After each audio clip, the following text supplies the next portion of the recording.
नमस्कार, मैं हूं आपके साथ सोनिया चौहान। हमर छत्तीसगढ़ में आप सभी का स्वागत है। रुक करते हैं खबरों की ओर। रायपुर में मुख्य निर्वाचन पदाधिकारी रीना बाबा साहेब कंगाले ने प्रदेश के मान्यता प्राप्त राजनीतिक दलों के प्रतिनिधियों की बैठक ली। उन्होंने बैठक में राजनीतिक दलों के प्रतिनिधियों को आदर्श आचरण संहिता और निर्वाचन अनुवीक्षण के संबंध में विस्तार से जानकारी दी। और आपको बता दें कि मुख्य निर्वाचन पदाधिकारी कार्यालय में आयोजित बैठक में लोकसभा आम निर्वाचन के दौरान अभ्यर्थियों ने नामांकन पत्र दाखिल करने की प्रक्रिया के संबंध में विस्तार से जानकारी ली। वहीं बैठक में बताया गया कि निर्वाचन कार्यक्रम के घोषणा के साथ ही संपूर्ण प्रदेश में आदर्श आचार संहिता प्रभावशील हो गई है और निर्वाचन प्रक्रिया समापन होने तक ये प्रभावशील रहेगी।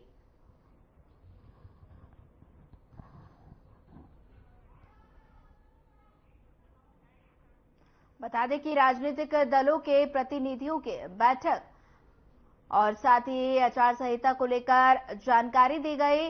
वहीं ये तस्वीरें रायपुर की हैं, जहां मुख्य निर्वाचन पदाधिकारी ने बैठक ली है। राजनीतिक दलों के प्रतिनिधियों की बैठक रायपुर की ये तस्वीरें हैं, जहां पर आचार संहिता को लेकर जानकारी दी गई।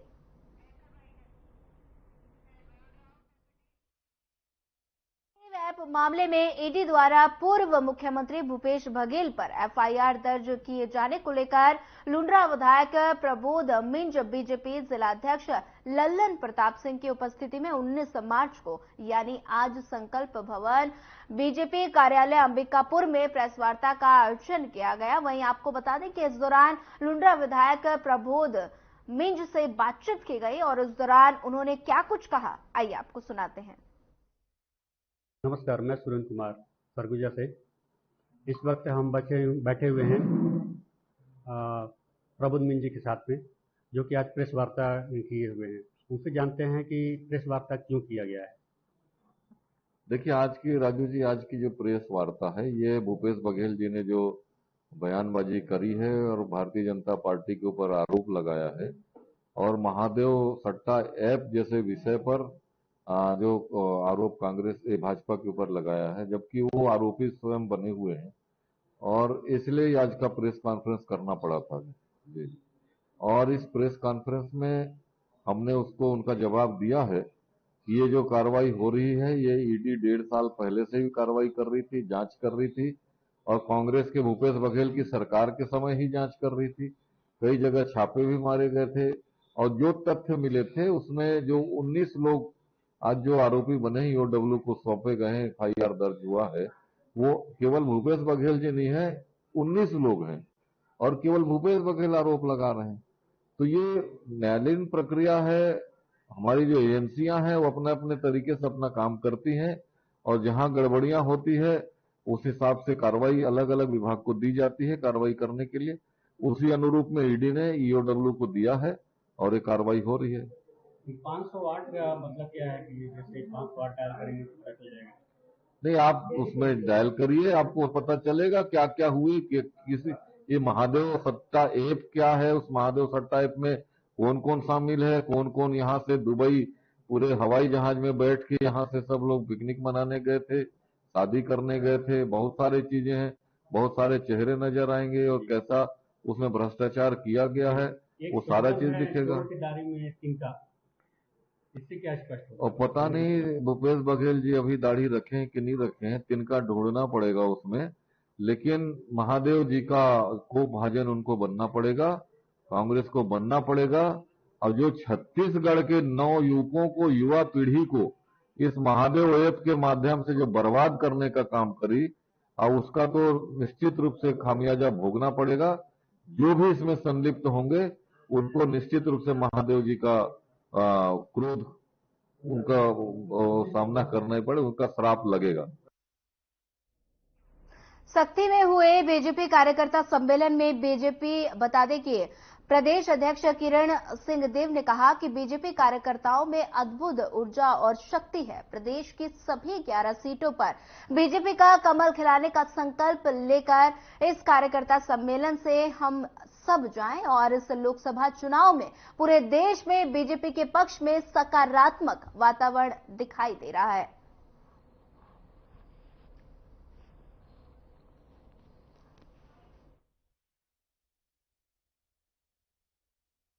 पहचान करना, तो ये मोदी जी का विश्वास तो लोकसभा चुनाव के एकदम आते ही धड़ल्ले से प्रवेश किया जा रहा है। नहीं, धड़ल्ले व्यक्ति का बैकग्राउंड या कैसा उसका नेचर वो सबसे नहीं, किया जा रहा है। कोई धड़ल्ले जैसी बात नहीं है। हमारे जिले में अध्यक्ष है, हमारे जिले की टीम है, हमारे विधानसभा के प्रभारी हैं, सब उसकी पहले से सूची बना के बातचीत करते हैं और फिर देखा जाता है।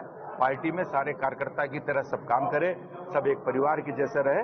भारतीय जनता पार्टी एक परिवार है वास्तव में, और हमारी योजना कार्यकर्ताओं के कार्यक्रमों से जो प्रभावित होके, मोदी जी के कार्यक्रमों के प्रभावित होके और अच्छे और विचारों को लेकर स्वच्छ छवि के लोग पार्टी मारे, उनका स्वागत है। नहीं, देखिए बहुत अच्छे कार्यकर्ता रहे होंगे निश्चित रूप से, लेकिन कांग्रेस में कांग्रेसियों का जो मोह है वो भंग हो चुका है। वास्तव में कांग्रेस ने कभी भी न जनता की सुध ली है, न संगठन की सुध ली है, न कार्यक्रमों की, न कार्यकर्ता की। भारतीय जनता पार्टी में आदरणीय प्रधानमंत्री जी की कल्याणकारी योजनाओं पर, प्रधानमंत्री जी की जो गारंटी है, और भारतीय जनता पार्टी जो कहती है वो करती है। सबका साथ, सबका विकास, सबका प्रयास, सबका विश्वास, इस मानसिक के साथ मोदी जी का जो मूल मंत्र है, छत्तीसगढ़ में भी देखिए भारतीय जनता पार्टी की सरकार बनते ही आदरणीय मुख्यमंत्री विष्णुदेव साय जी ने जिस तेजी के साथ और जो बातें कही थी जनता को विधानसभा चुनाव में, जनता ने बहुत प्रेम दिया, बहुत स्नेह दिया, अपने आशीर्वाद दिया, और उसकी बातों को उन्होंने पूरा किया सिर्फ 90 दिन में। और न मालूम कितने उनके 50,000 करोड़ से भी ज्यादा के पैसे अलग अलग योजनाओं के हमारे छत्तीसगढ़ वासियों के खाते में गए। एक भी परिवार छत्तीसगढ़ में ऐसा नहीं है जिसको मोदी जी की योजनाओं का लाभ नहीं मिला। सख्ती में पिस्टल की नोक पर ट्रैक्टर चालक से अवैध वसूली करने वाले एक आरोपी को पुलिस ने गिरफ्तार किया। आरोपी के कब्जे से पुलिस ने एक एयर गन पिस्टल और एक देसी कट्टा बरामद किया। इस मामले पर पुलिस ने बताया कि फोन के जरिए थाने में सूचना मिली थी कि सख्ती के बुधवारी बाजार चौक के पास व्यक्ति रेत से भरे ट्रैक्टर को रोककर ट्रैक्टर चालक को पिस्टल की नोक पर धमकी दे रहा है और पैसे की मांग कर रहा है। वहीं सूचना पर तत्काल पुलिस टीम मौके पर पहुंची और पुलिस ने आरोपी को हिरासत में ले लिया। वहीं जिसके बाद तलाशी लेने पर उसके पास से एक एयर गन पिस्टल और एक देसी कट्टा बरामद हुआ। वहीं आपको आर्म्स एक्ट के तहत ये मामला दर्ज कर आरोपी को न्यायिक रिमांड पर जेल भेज दिया गया है।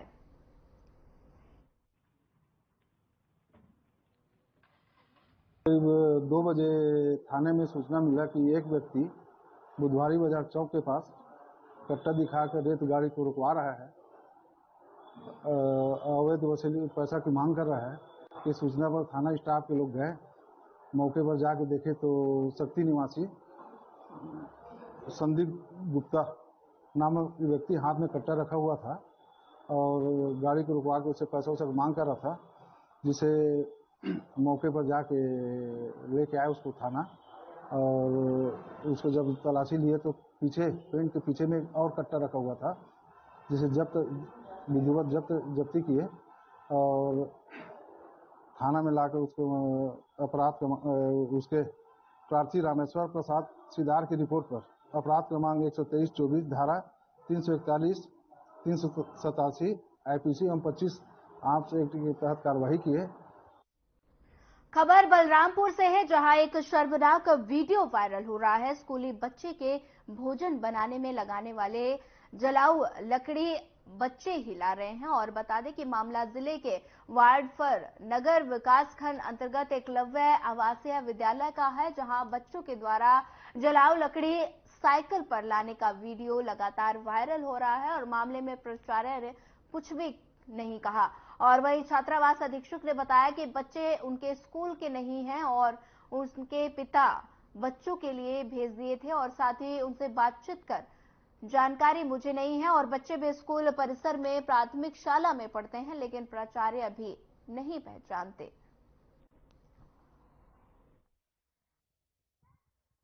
सबसे पहले अपना नाम बताइए। जी सर, मैं संजय दास। सबसे पहले अपना नाम बताइए। जी सर, मैं संजय दास नाम है। यहाँ क्या करते हैं? मैं यहाँ हॉस्टल वार्डन हूँ, बॉयज हॉस्टल के।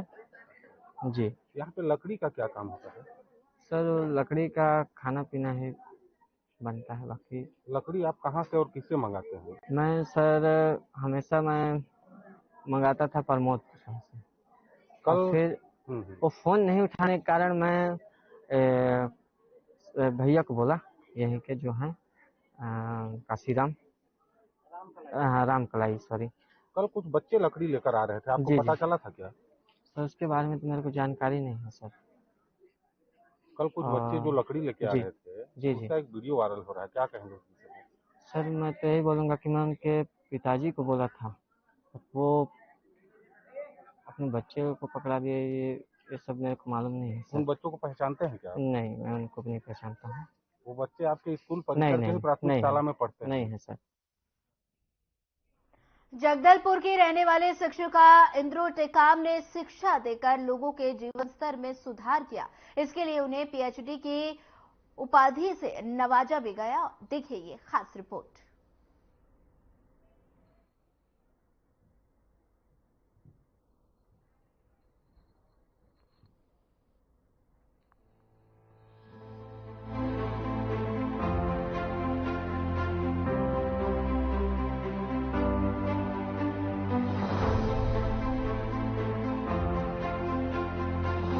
देश में महिलाओं ने अपनी प्रतिभा का लोहा मनवाकर कई ऐसे काम किए हैं जो कल्पना से भी परे होते हैं। उन्हीं महिलाओं में से एक है कढ़ाई खोदरा जैसे माड़ क्षेत्र में जन्मी इंद्रो टेकाम, जिन्हें राज्यपाल के हाथों पीएचडी की उपाधि मिली है। इंद्रो टेकाम मौजूदा समय में शिक्षिका है, लेकिन इनके शुरुआती जीवन की बात करें तो वो काफी कठिनाइयों से भरा था। घर पर लाइट नहीं होने के बावजूद लालटेन की रोशनी में पढ़ाई की और आज इस मुकाम तक पहुंच गई है कि दूसरों को शिक्षित कर रही है। कि आप सभी जानते हैं आज अंतर्राष्ट्रीय महिला दिवस है और इस महिला दिवस के उपलक्ष्य में हमारे साथ बात करने के लिए मौजूद हैं करंजी स्कूल की शिक्षिका, जिनको हाल में ही शहीद महेंद्र कर्मा विश्वविद्यालय से जो है हिंदी में पीएचडी की उपाधि मिली और स्वयं राज्यपाल ने अपने हाथों से इन्हें वो डिग्री प्रदान किया हुआ है। जी मैम, सबसे पहले तो नमस्कार। नमस्कार और धन्यवाद, आप मेरे यहाँ तक पहुँचे। आपकी चैनल को भी बहुत बहुत धन्यवाद। मैं अपना नाम और परिचय गोंडी में देना चाहूंगी। नन्ना इंद्रो टेकाम, नावनार कढ़ाई खुदरा, अंतरगढ़ जिला कांकेर, मियाड़ा नन्ना। और जो आपने जो अभी आपको जो उपलब्धि मिली है उसकी शुरुआत आपने कैसे की और कहाँ से आपको ये प्रेरणा मिली? मेरी उपलब्धि जो मुझे अभी 5 तारीख को मिली, उसके पीछे लंबी कहानी है। उस कहानी को कहने से पहले मैं एक कविता बोलना चाहूंगी और ये मंजू श्रीवास्तव मैडम की है। उलझने क्या खूब थी हर मोड़ पर, उलझने क्या खूब थी हर मोड़ पर नहीं कम था तुम्हारा हौसला, खींच दी कितनी लकीरें भाल पर। आगे वो कहती है, तय किया तुमने भी हर एक फासला, दूर थी मंजिल खड़ी थी उलझने, लक्ष्य आंखों को पता था, साधना एक ही उद्देश्य जीवन का रहा, उलझनों की व्यू को काटना, उलझनों की व्यू को काटना। इस तरह ये मेरी जो उपाधि मिली वहां तक का सफर बहुत उलझनों भरा रहा है। इस सफर को बताने से पहले मैं अपना शिक्षा के बारे में बताऊंगी कि मेरी माँ जो है मेरी आदर्श रही है और बचपन से वो निरक्षर थी, फिर भी हम लोग को पढ़ाई के लिए बहुत प्रेरित किया। मुझे याद है जब मैं 5वीं के बाद हॉस्टल पढ़ने गई थी तो वो मुझे घर आने के बाद छोड़ने जाती थी, तो गेट तक छोड़ देती थी, फिर वापस आती थी, तो मैं उसके पीछे पीछे फिर वापस आती, फिर मेरे को गेट तक छोड़ती थी, फिर उसके पीछे मैं फिर वापस आती। ऐसे 2-3 बार हो जाता था, फिर वो आखिर में मैं अंदर घुसती और वो बाहर आती थी। तो निरक्षर होते हुए भी उन्होंने मेरी पढ़ाई के लिए बहुत मेहनत की और पिताजी से भी मैं प्रेरित हूँ। वो भी 5वीं तक उस जमाने के पढ़े लिखे थे और हम बच्चों को पूरी तरह वो पढ़ाना चाहते थे, जिसमें मैं और मेरा एक छोटा भाई आगे निकले पढ़ के, 2 लोग नहीं पढ़े और गांव में उन लोग खेती कर रहे हैं अभी। और अंतागढ़ में मैं 6वीं तक पढ़ी, 6वीं 7वीं 8वीं 9वीं तक पढ़ी। उसके बाद खेल में सिलेक्शन हुआ और कांकेर में छात्रावास में मैं गई। वहाँ कन्या स्कूल है अभी भी है, वहीं पर मैं पढ़ी। उसके बाद 12th फिर आई और अंतागढ़ हायर सेकेंडरी से की। और कॉलेज के लिए मैं इंद्रू केवट गवर्नमेंट कॉलेज कांकेर को चुना, वहीं मैं पढ़ रही थी। और 2019 उसमें 1994 में 94 नहीं 92 में एक पोस्ट निकला साउथ बस्तर के लिए, स्पेशल टीचरों के लिए। जस्ट मैं 92 में 12वीं करी और उसी टाइम निकला था, तो दीदी लोग भर रहे थे वहाँ हॉस्टल के, तो मैं भी फॉर्म भरी और घर में बिना बताए मैं भरी थी। जो पिताजी को बहुत अच्छा नहीं लगा, पर जो है अब भर तो ली और थोड़ा पढ़ाई में ठीक ठाक थी, तो इंटरव्यू में के लिए का लेटर आया और मैं सिलेक्ट भी हो गई। और सिलेक्ट होने के बाद भी पिताजी थोड़े नाराज थे मुझसे, पढ़ाई छोड़ दी, मत अब सर्विस करने जाएगी, जो मैं नहीं चाहता था, ऐसा उन्होंने बोला था। फिर भी मैं बोली चलो अब नौकरी लग गई है तो जाती हूँ, और ऊपर से टीचर की नौकरी बोल के मैं खुश हो गई और आ गई। और ये भी सोच था कि अगर टीचर बनती हूँ तो पढ़ाई तो जारी रख सकती हूँ, मैं पढ़ने का शौक तो था ही था, और घर की स्थितियों को देखते हुए और भाई लोग को पढ़ाने की इच्छा से भी मैं आ गई। आने के बाद 94 में 95 में मेरी शादी हुई। शादी के बाद भी मैं जो है पढ़ाई जारी रखी, प्राइवेट दी, प्राइवेट में बीए किया और रविशंकर यूनिवर्सिटी से। और उसके बाद मेरा मन हुआ कि मैं बीएससी भी कर लूँ, क्योंकि 12th मेरा बीएससी था, तो मैंने बीएससी भी किया। क्योंकि साइंस में मेरा रुचि ज़्यादा था, तो मैं सोचा था कि साइंस में आगे बढ़ूँ, पर रेगुलर एमएससी नहीं होता, इसलिए मैं एमए की ओर रुख करी और 4 सब्जेक्ट में एमए की। और इस दौरान शादी के बाद पढ़ाई में मेरी मदद मेरे ससुराल वाले भी किए, मेरे पति भी किए। हाँ, पढ़ रही है तो पढ़ो, ऐसे नहीं कि कहीं विरोध आया, जैसे बहुत जगह से आता है कि नहीं अब बस करो, ऐसा नहीं। इसके बाद जो है मेरा बेटा हुआ 96 में, तो उसके बाद भी मेरी पढ़ाई जारी रही, कभी बीएड देती, डीएड देती, फिर बीएड के लिए रायपुर भी एडमिशन ली, राजकुमार उसमें कॉलेज, वहाँ से करी। सॉरी, राजकुमार कॉलेज नहीं, महाविद्यालय रायपुर शंकर नगर से, वहाँ से की। ऐसे करके मतलब जब से निकली सर्विस में आई, फिर भी 1 साल 94 में छूटा होगा, उसके बाद से मैं लगातार ही अभी तक पढ़ाई जारी रखी। और अभी की सफलता आप जानना चाहते हैं तो उसके पीछे लंबी कहानी है, और कम शब्दों में मैं बताना चाहूंगी कि 2013 में 1-2 वाकया हो गया था। मेरा बेटा जो है अब 12th के लिए केपीएस चला गया। इंद्रू टेकाम एक आदर्श है उन लोगों के लिए जो जीवन में कुछ बनना चाहते हैं, अपने लक्ष्य को हासिल करना चाहते हैं। साथ ही वो सीख है उन लोगों के लिए जो जिंदगी की परिस्थितियों के आगे घुटने तक टेक देते हैं। राज्यपाल जी के हाथों आपको उपाधि दी गई, उसका अनुभव कैसा था? हाँ, ये बहुत अच्छा सवाल है भाई। मैं जो है साइंस पढ़ाती हूँ, तो साइंस के क्षेत्र में मैं बच्चों को, साइंस और स्काउट गाइड दोनों हैं, तो उस क्षेत्र में मैं बच्चों को बहुत जगह ले जाती थी, जिला स्तर में और आगे भी। तो वहाँ जब मैं मुख्यमंत्री या और लोगों के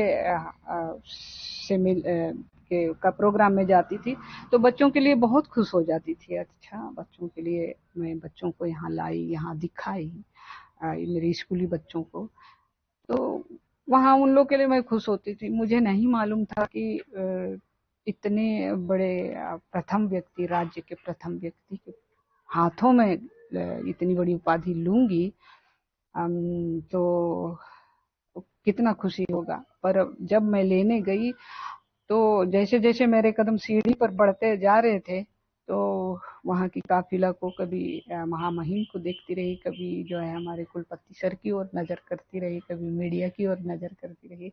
और जब सर जो है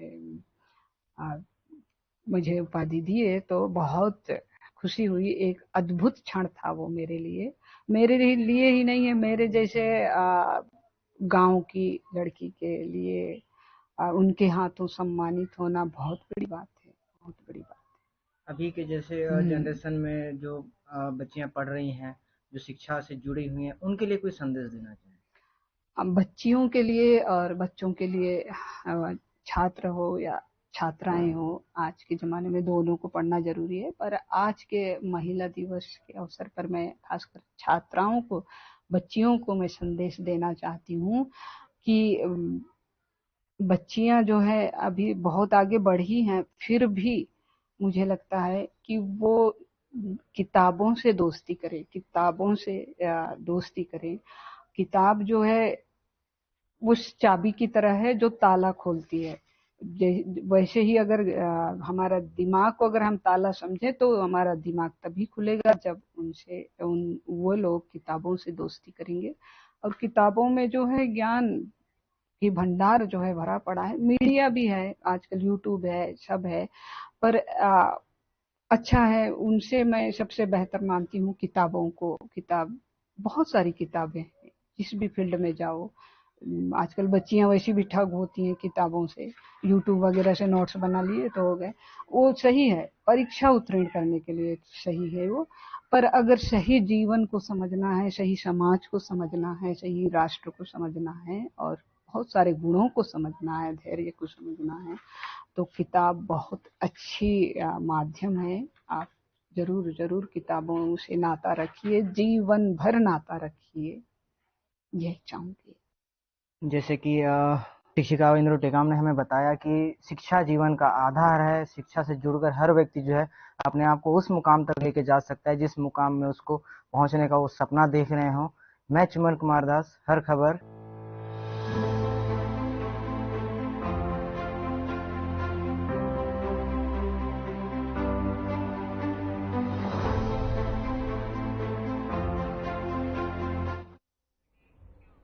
फिलहाल इस बुलेटिन में इतना ही। ज्यादा खबरों के लिए बने रहिए हमारे साथ। नमस्कार।